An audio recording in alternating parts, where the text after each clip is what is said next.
하나님께서 우리에게 뜻하신 바가 뭔가 항상 기쁘고 감사하게 사는 거예요. 데살로니가전서 5장 16절 말씀을 보니까 항상 기뻐하라, 쉬지 말고 기도하라, 범사에 감사하라, 이는 그리스도 예수 안에서 너희를 향하신 하나님의 뜻이다, 그렇게 기록하고 있습니다.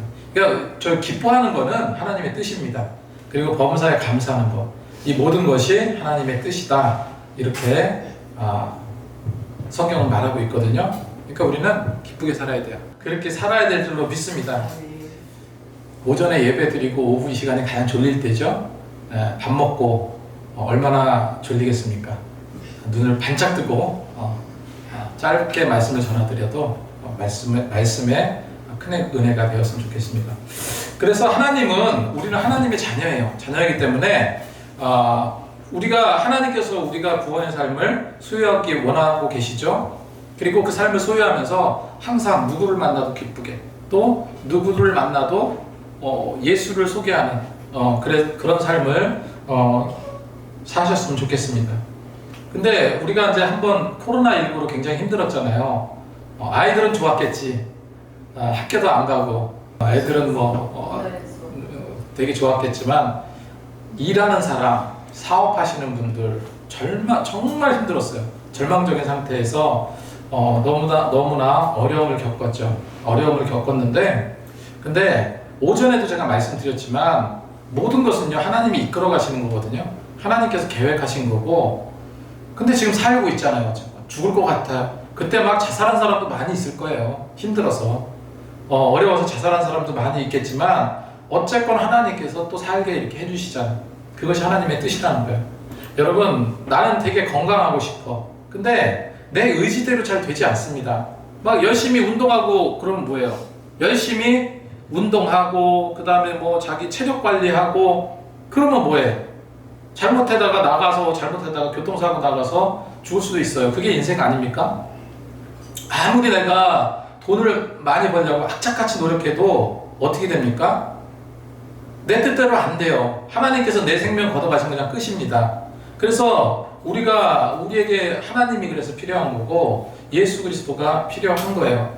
세상의 모든 것을 다 잃어버린다 할지라도 이 믿음 지키고 나갔으면 좋겠습니다. 믿으면 누구나 구원을 받습니다. 이게 성경이 말하는 부분이에요. 그래서 오전에도 이 세대에 빠지지 말자, 본받지 말자, 이렇게 말씀드렸던 것처럼 정말로 세상 모든 것에 기대지 마시고 오직 주님께 기댔으면 좋겠습니다.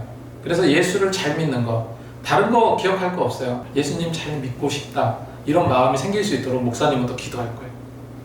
정말로 예수님, 세상에 값진 일이 굉장히 많죠. 돈 많이 버는 것도 값진 일이고 뭔가 좀 의롭게 사는 것도 값진 일이고, 근데 제가 가장 값지다고 생각한 것은 바로 예수를 믿고 구원받는 영혼이 주께 돌아오는 것, 그거만큼 소중한 건 없다고 생각을 합니다. 그래서 목사가 된 거겠죠. 우리도 이런 마음을 갖고 살았으면 좋겠습니다. 이 오늘 말씀에 예수님께서 비유로 하신 말씀이잖아요. 1절 2절 보면 나는 참 포도나무여 내 아버지는 농부라. 내게 붙어있어 열매를 맺지 아니하는 가지는 아버지께서 제하여버리고 무릇 열매를 맺는 가지는 더 열매를 맺게 하려 그것을 깨끗하게 하시느니라 기록하고 있습니다. 그래서 예수님은 복음을 전할 때요, 가서 복음을 전하고 할 때 그냥 말씀하시다가 주변에 있는 사물들을 보고 말씀하시죠. 그래서 들에 있는 꽃을 보고 저 백합화를 봐라, 얼마나 예쁘냐, 솔로몬의 입은 갑옷보다 더 예쁘지 않냐, 공중에 날아다니는 새를 봐라, 신기하지 않냐, 하나님께서 다 먹이고 산다, 저 새 자기네들이 뭘 알아서 먹고 살겠나, 하나님께서 다 먹여주신다 말씀하고 있죠. 그리고 이웃을 섬기는 거 어떻게 섬겨야 될지, 그래서 예수님께서 비유로 여리고로 내려가는 강도 만난 그 사건을 비유로 말씀하시죠. 그 다음에 천국은 어떻게 가냐, 구원받는 건 뭐냐, 하나님께 돌아온다는 것이 뭐냐 라고 이야기했을 때 탕자 이야기를 하시는 거예요. 그래서 집 떠난 아들이 회개하고 주님께, 아버지께 돌아오는 것, 이렇게 예수님께서 비유로 여러 가지 이제 말씀을 하셨는데, 오늘은 포도나무 비유로 이렇게 말씀하고 계세요. 그래서 예수님은 포도나무시고 우리는 가지다. 그리고 하나님은 농부다라고 표현을 했어요. 가지가, 우리는 가지라고 그랬는데 가지가 할 일이 있습니까?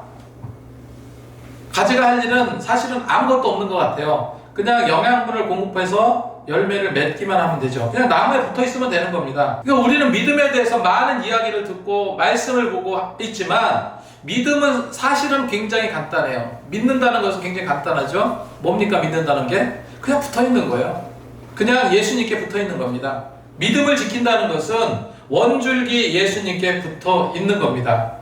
농사는 누가 지으셔요? 하나님이 지으셔. 물과 영양분은요? 예수님께서 뽑아 올리시는 거예요. 생수의 강이 내게서 흐르리라 하셨잖아요. 그러면 그냥 예수님께 우리는 붙어 있기만 하면 돼. 교회 열심히 잘 나오면 처음에는 너무 듣기도 힘들고 졸리고 피곤하고 딴 생각이 나고 그럴 수 있지만 점점 하나님께서 그 마음을 깨닫게 해주시는 거죠. 깨닫게 해서 어떻게 해요? 차곡차곡 믿음이 되고 그 믿음이 꽃이 피고 열매를 맺게 해주신다 하는 거예요. 그래서 우리는 교회에 일단 나오는 게 굉장히 중요합니다.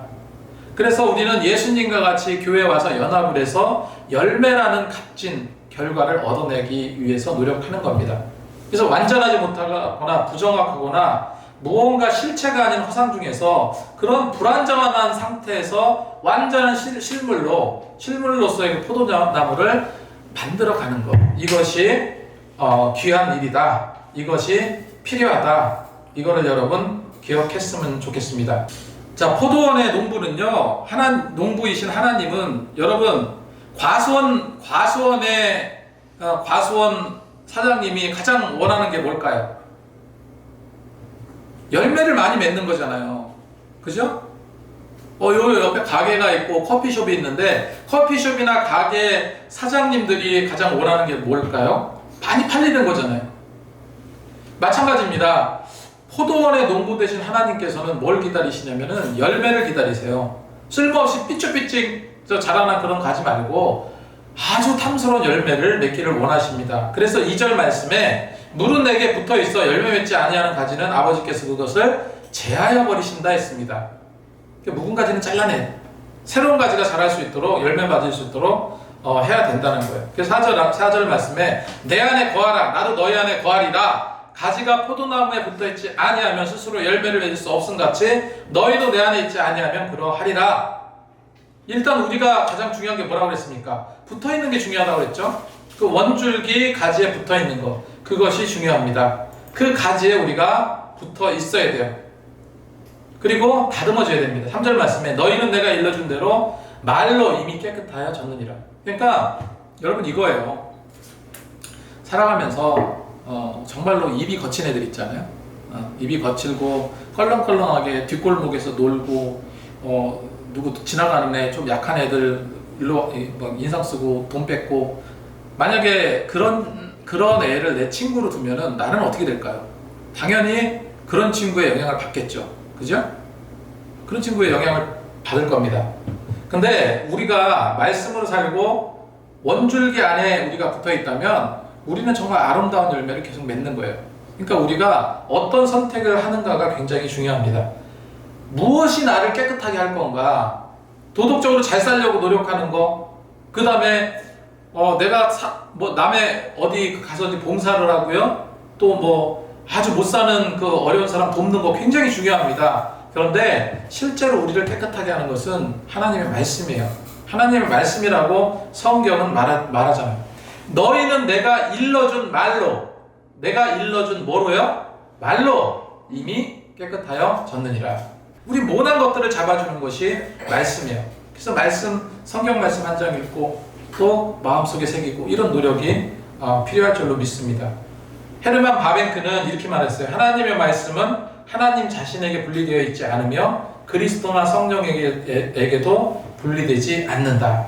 그래서 성경은 온전한 영감이 되었고 계속해서 성령으로 말미암아서 보관되어지고 쌓여지고 거기서 섭취하면서 전파되면서 그러면서 차곡차곡 우리 믿음으로 쌓아져 나간다는 겁니다.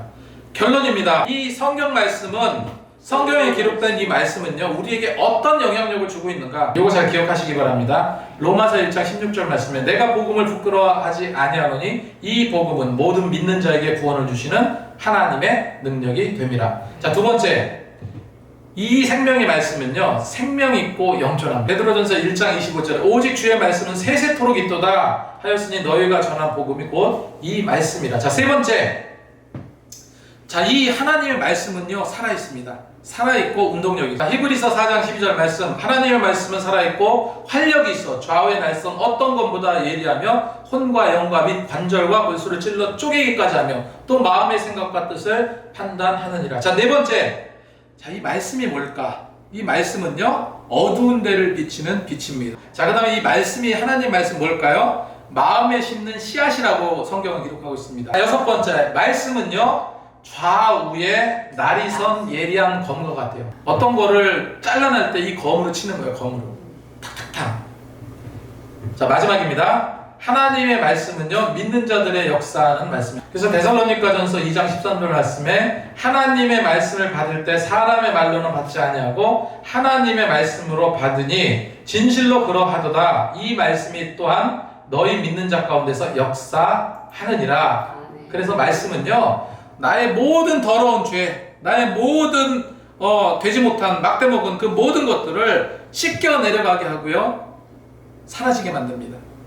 그 말씀이 우리를 깨끗하게 하신다. 오늘 5절 말씀에 나는 포도나무에 너희는 가지라 그가 내 안에 내가 그 안에 거하면 사람이 열매를 많이 맺나니 나를 떠나서 너희가 아무것도 할 수 없느니라. 물을 떠난 물고기가 살 수 있습니까? 살 수 없죠. 그래서 우리는 이 말씀을 기억하면서 정말로 하나님의 이 말씀에 있고 그 말씀에 거하면서 그 말씀대로 실천하면서 나아가시는 저와 여러분이 되었으면 좋겠습니다.